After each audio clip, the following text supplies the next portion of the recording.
ચાલો આજની ચર્ચા એક એવા વિચારથી શરૂ કરીએ જે કદાચ આપણને પરિચિત લાગે, પણ તેનું અર્થઘટન એ તદ્દન નવું છે. બાઇબલમાં 3 દિવસનો ઉલ્લેખ વારંવાર આવે છે, ખાસ કરીને ઈસુના સંદર્ભમાં. હા, બરાબર છે. જેમ કે તેઓ કહે છે કે તેઓ 3 દિવસ અને 3 રાત પછી પાછા આવશે.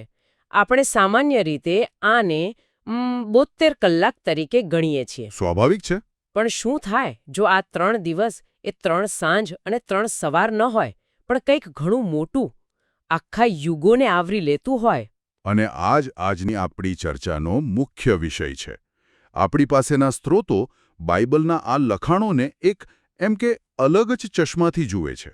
અલગ ચશ્માથી? હા, તે શાબ્દિક દિવસોને બદલે પ્રતિકાત્મક યુગો તરીકે ગણે છે. અને આ ફક્ત કોઈ એક શ્લોકનું અર્થઘટન નથી, પણ માનવ ઇતિહાસની શરૂઆતથી છેક અંત સુધીની એક આખી સમયરેખા બનાવવાનો પ્રયાસ છે. બરાબર. એટલે આજે આપણે કોઈ નાની વાત નથી કરવાના, પણ સૃષ્ટિના 7 દિવસને 7000 વર્ષના વિશાળ કેનવાસ પર કેવી રીતે ફેલાવવામાં આવ્યા છે તે સમજવાના છીએ. ચોક્કસ.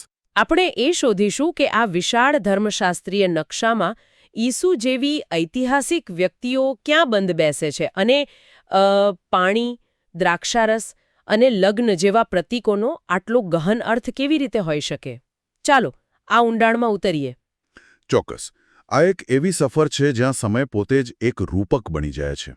સારું, તો ચાલો આના મૂળમાં જઈએ. આ આખી 7000 વર્ષની થિયરીનો પાયો ક્યાં છે? કારણ કે આ કોઈ નાનો દાવો તો નથી જ. ના, બિલકુલ નથી. આનો પાયો બાઇબલના એક જ વાક્ય પર ટકેલો છે. એક જ વાક્ય પર? હા. પ્રભુ માટે એક દિવસ 1000 વર્ષ બરાબર છે અને 1000 વર્ષ એક દિવસ બરાબર. સ્ત્રોતો આ એક વાક્યને ચાવી તરીકે વાપરે છે અને તેને સૃષ્ટિના 7 દિવસની વાર્તા પર લાગુ કરે છે. ઓહ! જો એક દિવસ 1000 વર્ષ બરાબર હોય, તો સૃષ્ટિના 7 દિવસ એટલે? માનવ ઇતિહાસના 7000 વર્ષ. એક મિનિટ, આ તો ગજબ કહેવાય. હા. એટલે કે એક જ વાક્યના આધારે આખા માનવ ઇતિહાસનો નકશો તૈયાર કરવામાં આવ્યો છે.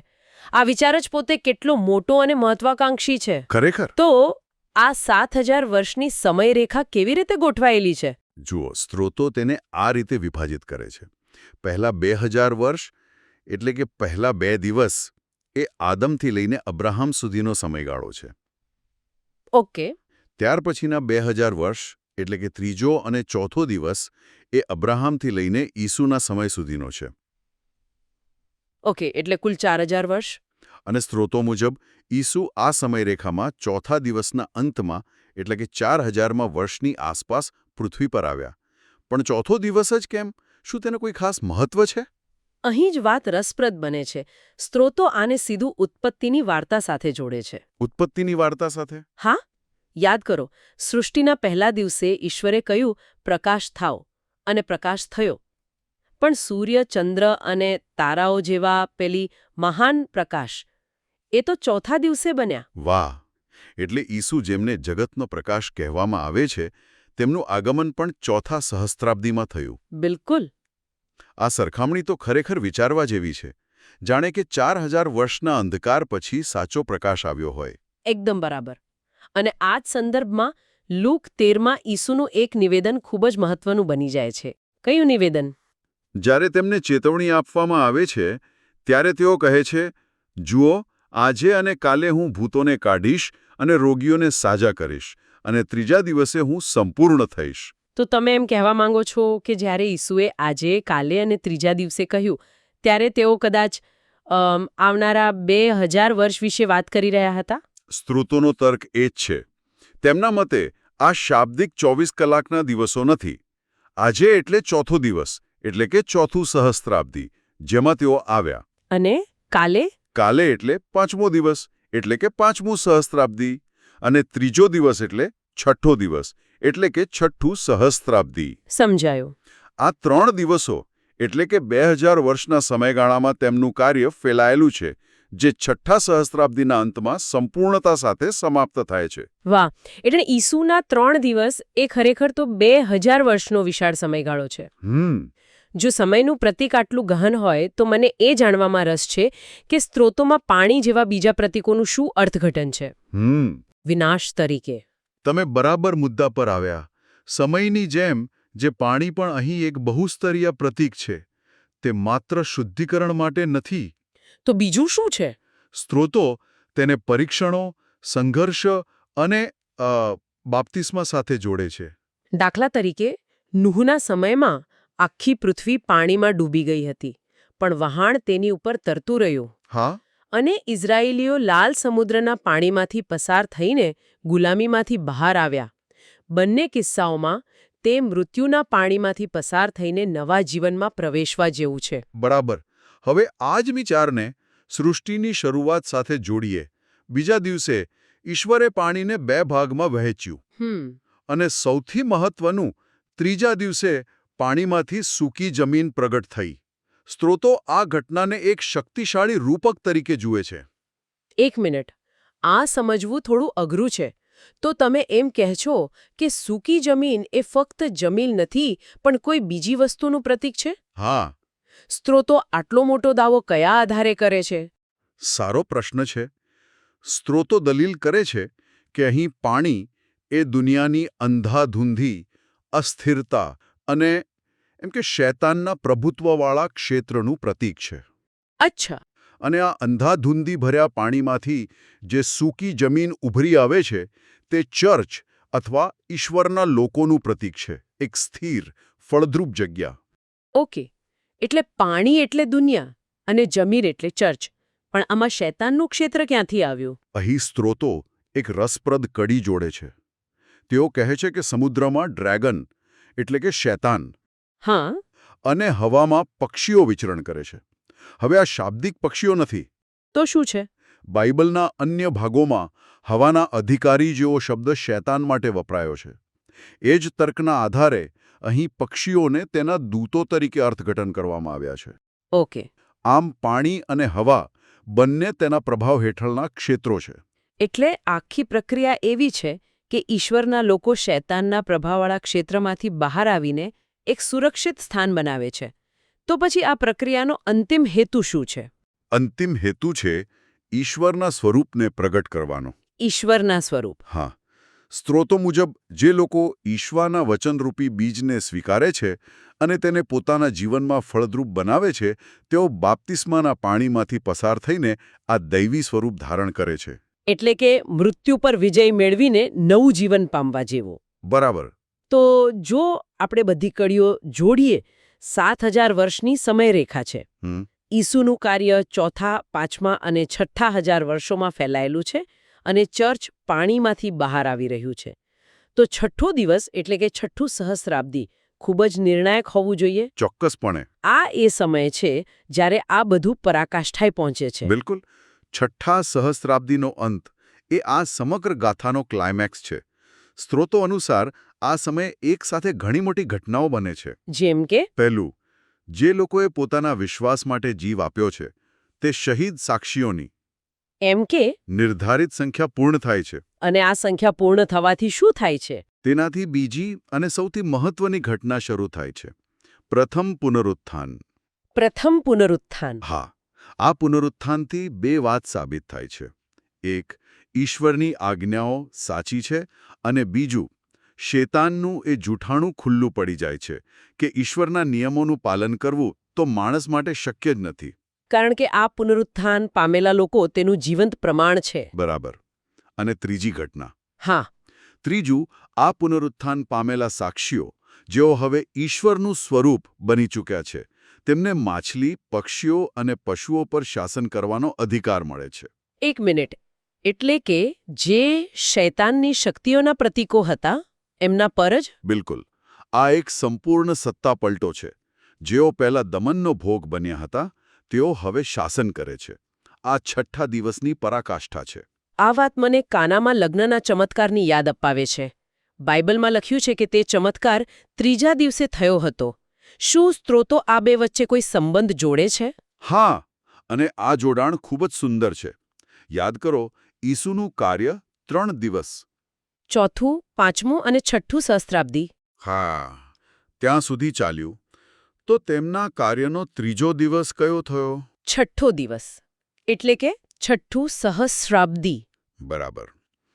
આથી 6થા સહસ્રાબ્દીના અંતમાં પાણીનું દ્રાક્ષારસમાં રૂપાંતર એ 6000 વર્ષના માનવ ઇતિહાસની પરાકાષ્ઠાનું પ્રતીક છે. ઓ, તે સામાન્ય સંઘર્ષમય માનવ ઇતિહાસનું દૈવી અને આનંદમય પરિણામમાં પરિવર્તન છે.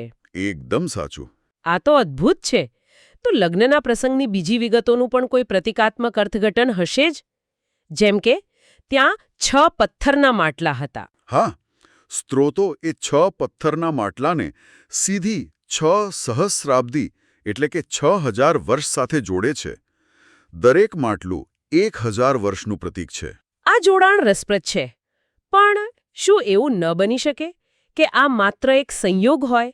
6 માટલા હતા અને આપણે 6000 વર્ષની વાત કરી રહ્યા છીએ. બની શકે? સ્ત્રોતો આ જોડાણને વધુ મજબૂત કરવા માટે બીજું કોઈ કારણ આપે છે? તેઓ આપે છે. તેઓ એ વાત પર ભાર મૂકે છે કે માટલા કાંઠા સુધી ભરેલા હતા. કાંઠા સુધી? હા, આ કાંઠા સુધી ભરાઈ જવું એ 6000 વર્ષનો સમયગાળો પૂર્ણ થવાનો સંકેત છે. જ્યારે સમયનું માપ ભરાઈ જાય છે ત્યારે જ પરિવર્તન શક્ય બને છે. બરાબર. ત્યારે જ પાણી, જે માનવ ઇતિહાસના સંઘર્ષો અને પરીક્ષણોનું પ્રતીક છે, તે શ્રેષ્ઠ દ્રાક્ષારસમાં ફેરવાય છે. અને આ શ્રેષ્ઠ દ્રાક્ષારસ શું છે? તેનું પ્રતીક શું છે? દ્રાક્ષારસ એ ઈસુના રક્ત એટલે કે તેમના બલિદાન અને પવિત્ર આત્માનું પ્રતીક છે. સ્ત્રોત ભારપૂર્વક કહે છે કે આ દ્રાક્ષારસ વિના કોઈ લગ્નની ઉજાણી શક્ય નથી. કેમ? કારણ કે આ દૈવી પરિવર્તન વિના કોઈ કન્યા તૈયાર થઈ શકતી નથી. ઓકે. અહીં કન્યા અને વરરાજા કોણ છે? વરરાજા તો સ્વાભાવિક રીતે ઈસુ છે અને કન્યા એ છે નવું યરુસલેમ. જે એ જ શહીદ સાક્ષીઓથી બનેલું છે જેમનું પ્રથમ પુનરુત્થાન થયું છે. બરાબર. તેઓ ઈશ્વરના સ્વરૂપમાં પરિવર્તિત થઈ ચૂક્યા છે અને હવે વરરાજા સાથે જોડાવા માટે તૈયાર છે. આ વિષયમાં સ્ત્રોતોમાં સમરૂનીની સ્ત્રીનું ઉદાહરણ પણ આપવામાં આવ્યું છે, જે ખૂબ જ રસપ્રદ છે. હા. ઠો પુરુષ તેની સાથે છે, તે પણ તેનો પતિ નથી. હા, અને આ રૂપક સીધું આપણી સમયરેખા સાથે જોડાય છે. સ્ત્રોત આ 6 પુરુષોને 6 સહસ્ત્રાબ્દીનું પ્રતીક માને છે. 6 પુરુષો, 6 સહસ્ત્રાબ્દી. હા, આ 6000 વર્ષો દરમિયાન માનવતા શેતાનના દમનકારી શાસન હેઠળ હતી, જે સાચો પતિ નહોતો. તે એક એમ કહી શકાય કે અનૈતિક સંબંધ હતો. અને ઈસુ? ઈસુ સાતમા અને સાચા પતિ તરીકે આવે છે, જે માનવતાને મુક્ત કરાવે છે. ઓકે, તો જો હું બરાબર સમજી હોઉં તો આખી માનવજાત 6000 વર્ષથી જાણે કે ખોટા પતિ એટલે કે શૈતાન સાથે રહી હતી. અને ઈસુ 7મા સહસ્ત્રાબ્દીમાં સાચા પતિ તરીકે આવે છે. શું આ જ વાત છે? તમે એકદમ બરાબર સમજ્યા. તો હવે આખો ઘટનાક્રમ સ્પષ્ટ થાય છે. કઈ રીતે? 6000 વર્ષ પૂરા થાય છે, જેનો અર્થ છે કે 6 પથ્થરના માટલા ભરાઈ ગયા છે. તે જ સમયે શહીદોની સંખ્યા પૂર્ણ થાય છે. પછી? પ્રથમ પુનરુત્થાન. હા, પ્રથમ પુનરુત્થાન થાય છે, જેનાથી કન્યા તૈયાર થાય છે. અને આખરે 7મા દિવસે એટલે કે 7મા સહસ્ત્રાબ્દીમાં વરરાજા અને કન્યાની લગ્નની ઉજાણી શરૂ થાય છે. આ ઉજાણીને બાઇબલમાં 1000 વર્ષનું રાજ્ય કહેવામાં આવ્યું છે. વાહ! આપણે ક્યાંથી શરૂઆત કરી હતી અને ક્યાં પહોંચી ગયા? 3 દિવસના એક નાના લાગતા વિચારથી શરૂ કરીને આપણે 7000 વર્ષના ઇતિહાસ, પાણી, દ્રાક્ષારસના ઊંડા પ્રતીકો અને છેક એક બ્રહ્માંડીય લગ્ન સુધી પહોંચ્યા. ખરેખર. જો આ બધાને ટૂંકમાં સમજવું હોય તો મુખ્ય મુદ્દાઓ શું હતા? મુખ્ય મુદ્દો તો એ દૃષ્ટિકોણ છે જે બાઇબલના દિવસોને શાબ્દિક 24 કલાકને બદલે 1000 વર્ષના સમયગાળા તરીકે જુએ છે. હા. આનાથી 7000 વર્ષની એક ભવ્ય સમયરેખા બને છે, જેમાં દરેક ઘટનાનું એક ચોક્કસ સ્થાન અને હેતુ છે. અને બીજો મુદ્દો? બીજો મુદ્દો પ્રતીકોનો છે. પાણી એ સંઘર્ષ અને પરીક્ષણનું પ્રતીક છે, જ્યારે દ્રાક્ષારસ એ 6000 વર્ષના સંઘર્ષ પછી મળતું દૈવી પરિવર્તન અને આનંદ છે. અને આ બધું એક મોટા ચિત્રમાં બંધ બેસે છે, જ્યાં ઇતિહાસનો અંત એક વિનાશ તરીકે નહીં પણ એક ભવ્ય લગ્નની ઉજાણી તરીકે દર્શાવવામાં આવ્યો છે. હા, જ્યાં ઈશુ અને તેમના અનુયાયીઓનું મિલન થાય છે. ખરેખર. આ સ્ત્રોતો માત્ર છૂટાછવાયા વિચારો નથી રજૂ કરતા, પરંતુ એક ખૂબ જ વિગતવાર અને સુસંગત માળખું રજૂ કરે છે. તેમાં સૃષ્ટિની રચના, ઈસુનું જીવન અને ઇતિહાસનો અંત બધું જ એકબીજા સાથે ગૂંથાયેલું છે. કશું પણ આકસ્મિક નથી. આ બધું સાંભળ્યા પછી શ્રોતાઓ માટે એક વિચાર મનમાં આવે છે. હા, અને તે વિચારવા જેવો પ્રશ્ન છે. જો ઇતિહાસ અને ધર્મગ્રંથોને આવા પ્રતીકાત્મક અને સુનિયોજિત દૃષ્ટિકોણથી જોવામાં આવે, જ્યાં દરેક ઘટના એક મોટા બ્રહ્માંડીય નાટકનો ભાગ છે, તો તે આપણા પોતાના જીવનનો ઉદ્દેશ્ય અને આપણી આસપાસ બનતી ઘટનાઓના અર્થને કેવી રીતે બદલી શકે છે?